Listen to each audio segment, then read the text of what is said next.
Hi everyone, welcome to VegHeadTV. Today I'm going to be doing a book review for you guys, and this is probably going to be the first video on this channel. So stay tuned for like a more in-depth introduction to who we are and that kind of thing. If you already know who we are from our previous YouTube channels and stuff like that, then hey guys. If you don't, you'll find out. We're just two vegan lovebirds, and we're here to talk health and recipes and all that great stuff.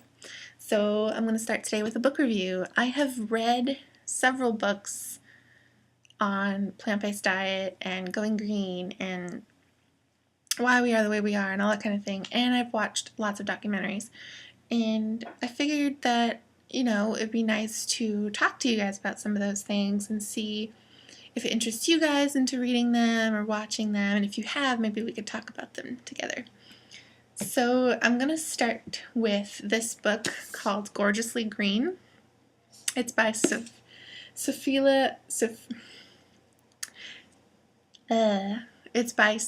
Uliano. I think that's how you say it. She's a British girl. She lives in LA. This book is basically telling you how to change your life and to become gorgeously green in 8 easy steps. And at the end of each chapter, she gives you a task of choosing one of 5 different things to do to make your life a little more green. So the different steps, like different categories, she has beauty, home, fitness, style, food, travel, gardening, and then at the end there's a way to become like super green. Basically, she kind of takes anything in your life and makes it into a way that can be green. Some of the things, I'm not going to lie, were a little far-fetched for me, and I'm like, I don't think I would do that personally, but if she does it, that's cool. I just feel like it's a lot of money and a lot of work right off the bat. I mean, in the future, if funds were more accessible, I'd love to, bust out solar panels everywhere and get a compost machine and bike everywhere instead of driving, and a lot of it takes time, and it's what's available to you. So I have some things flagged that I wanted to remember, just for my own personal gain, I guess. And as I was reading, I was taking notes on my phone and stuff like that, and I'm just gonna go over some different things with you guys. The first section, she talks about beauty, which is my favorite section because I'm obsessed with beauty. I have a beauty YouTube channel. I am a makeup artist. I live and breathe makeup and skincare and all that good stuff. So she goes into talking about products that you use and what's in them and what to watch out for and stuff like that. She also suggests some different companies you should try the products from and what they have in them versus what traditional popular cosmetic companies have, and which is good for me because I'm looking into switching my whole skincare regimen right now. It's almost completely changed, kind of going into more natural, less cruelty-free, that kind of thing. So there's some really good things, and she talks about different things for your skin and why they're important, like vitamin C and what products that contain vitamin C that are really good for you, essential oils and things like that, lotions. And then at the end, like I said, she has this little hand, and there's different tasks, and you pick one and do it and so on. There's lots of resources in here, lots of websites, and she talks about her own personal website, which is gorgeouslygreen.com, and she says that you go on and you can type different passwords depending on what category you want to look into, and it'll take you to a lot of other resources. Now, this book was written in 2008, so I feel like she doesn't have that password program anymore because I went on there and I couldn't find it for the life of me. So, and there's also a way that you could get a free reusable bag, which I didn't get. Like, I couldn't find it, how to get it on there at all. So keep in mind that I think this book needs to be updated or something. So Yeah, and another good thing in the cosmetics section, she has red alert products and orange alert products. Red alert products, there's a list of ingredients, and if your products have these, she suggests to throw them out right away. Orange alert products have ingredients that, you can use them up, but try not to buy them again.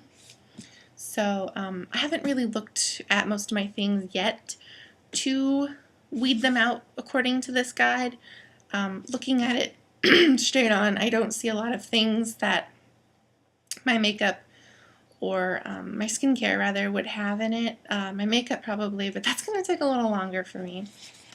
So moving on, she then gets into shopping, where to get different products like clothing and stuff like that. Look for clothes that aren't made in sweatshops. Look at clothes that are made without certain chemicals, like in the dyes and stuff like that. Obviously no real fur or silk or wool or anything else that is animal based in the fabric.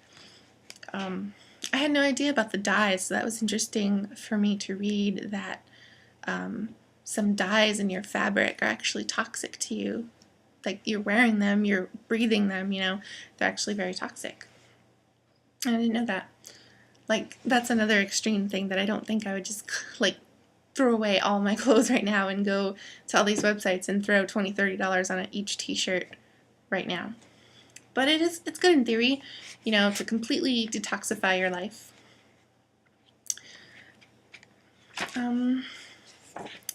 Yeah, she also talks about products for pets and what kind of products, like biodegradable, things like that, eco-friendly poop bags for your animals, different things like that. So less chemicals, especially with flea collars, flea shampoos and stuff like that. And then she talks about in your home where your cleaning products and things like that, and how some cleaning products are very, very toxic to you, which I already understood and have already worked on switching my products into something more green. And she also has a couple recipes to make your own natural cleaning products with like baking soda and lemon and things like that, which is really nice and easier on your nose. And she also talks about switching your light bulbs, to CFLs and things like that, so they're a lot more eco-friendly. We have a couple CFL light bulbs around here. They're really, really bright, but they're not very yellow, which is good. It's more true to color. She talks about recycling. She also goes into growing your own foods, like herbs and things like that, and things that you can grow any time of the year. You can grow inside versus outside. You can grow spinach inside, which is cool because I really like spinach. You can grow tomatoes inside, different herbs, and which ones, what to spray on them to avoid bugs and things like that, like to make them more organic, which is really good about growing your own food, is you have control over whether or not you want to put chemicals in your products or not, and I really hope you wouldn't. So there's like simple little elixirs that you can make to kind of just spray to keep the pests away, and it's still safe for you. She also has some recipes in here. There's a tofu scramble, there's green smoothies, granola, things like that. She never fully comes out and says whether or not she is vegan. I do believe I remember her talking about non-vegan items in here. I even think she mentioned honey at some point. So keep in mind that this isn't necessarily a vegan book. This is to live more green, like more eco and chemical free and that kind of thing. Not so much just animals, more, I don't know, green versus just animals. And she also has some yoga poses in here, which I've tried. Some of them are rather easy, in my opinion, and some of them are quite challenging. She makes them so that one of them goes into the next one, so you don't have to come back to neutral and go to the next pose. They just all kind of flow together. And she talks about how, it's really important to take the time to do these kind of things for yourself, because your mental health is also really important, as well as your physical health, which we all know.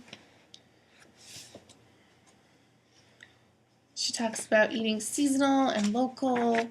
She also gets into when you're out and about, electric cars and other different types of cars and which ones are good for you and which ones aren't really worth your time. Carpooling, biking, that kind of thing. Just things to make you a little more green. Even about like giving gifts and things like that, sending e-cards versus actual cards. You know, save a tree. So overall, I think it's a really good book. I definitely learned some things and gathered some resources that I hadn't known about. So I would definitely pass this book on to someone else to read. Like I said in the beginning, the only, I guess, beef that I have with this book is that some of the things, in my opinion, are a little too extreme. So that's just me. I'm fully accepting of, you know, doing my part and doing whatever I can to leave my carbon footprint not so big, I guess.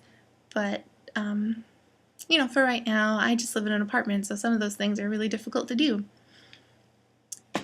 Nevertheless, very good book, very resourceful.